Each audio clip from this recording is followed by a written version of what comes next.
Assalamualaikum and a very good day.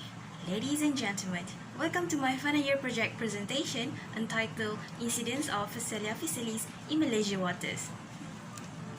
So, this is how Phasalia physalis looks like. It also known as a Portuguese man o' war as it resembles to the Portugal warship during 18th century. But locally, we know it as Obor Oborapi. Please bear in mind, it is not a true jellyfish because it has 4 types of polyps that contain 1 colonies, which are the dactylozoid, gastrozoid, gonozoid, and the pneumatophore. The problem is there is no study documented in Malaysia, so I would like to provide more research information on the Phasalia physalis for future study. This will help to improve our livelihood as giving the warning sign to the beachgoers as the Phasalia physalis contain nematocysts that cause lethal and severe pain. The objective is to investigate the stranding patterns of Phasalia physalis based on months, locations, and years.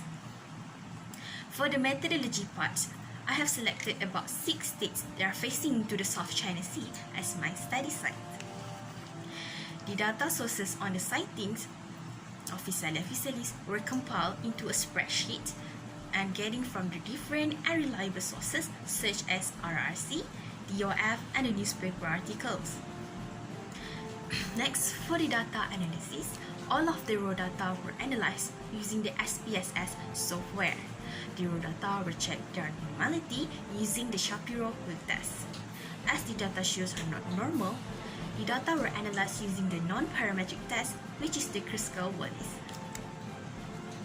Overall, there were 27 incidents of Phasalia physalis that have been found stranded along Malaysian shorelines. According to Table 1, February shows the highest number of total sightings among the other months. This is due to the presence of strong wind speed, which is highly influenced by the seasonal monsoon, which is the northeast monsoon. The northeast monsoon will dominate the Malaysian regions from November until March, as it is significant with the time frame of the incidents from my studies. Apart from that, the wind movement during February relatively becomes stronger and able to push Phasalia physalis towards this coastline. This situation reveals that the winds blow may influence their distribution.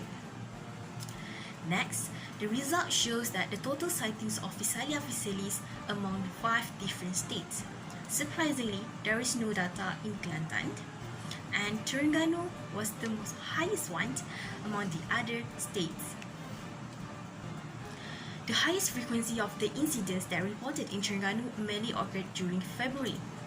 The result illustrates that the northeast monsoon is the main reason as the wind has a great influence to strengthen the current speed and dynamic changes, specifically in Terengganu waters. As we know, Terengganu is located in the east coast peninsula Malaysia and directly adjacent to the southern South China Sea. We need to know that South China Sea has a seasonal monsoon which drives the extreme winds, wave, and currents. The SSCS, including east and west of Malaysia, will have the strong northeasterly monsoon with stress that drive the strong southwesterly currents. And also, Terengganu waters witness a semi-annual reversal in the current flow compared to the other states. As a result, the monsoon seasons will hit Terengganu every year and having a high intensity to drive Phasalia physalis towards the Terengganu coastlines. So, the wave action coupling with the strong current will indirectly scatter their dispersion. Next, for the table 2 shows of the number of Phasalia physalis sightings per year. As we can see, 2020 shows the highest one among the other years. This is due to the annual ocean heat content, which show that 2020 was the highest one that we recorded.